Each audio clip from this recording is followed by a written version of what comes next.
อันนี้นะมันเป็นบ้านเชียงแหวนเด้อออกจากบ้านกระบูดแล้วหลักบ้านกระบูดเรายังพอได้เป็นทางดำเป็นกำลังเฮ็ดปีนี้อันนี้เราเป็นเฮ็ด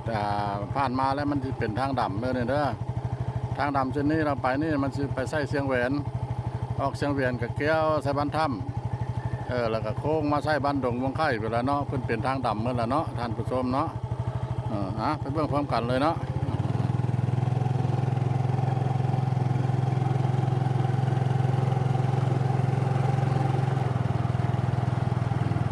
นี่ละ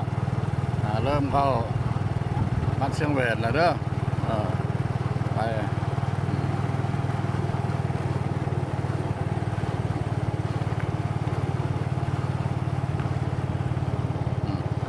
อันนี้ก็เป็นตัว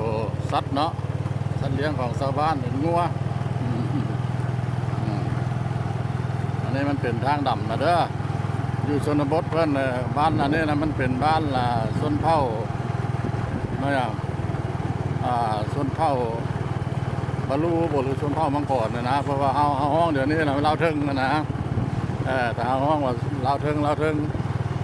แต่ก็จะได้ทางดำนะเด้อมันเพิ่นก็บ่ได้น้อยหน้าไปเนาะเราถึงเพิ่นก็ยังได้พัฒนามีทางปูหยางท่านผู้ชมเลย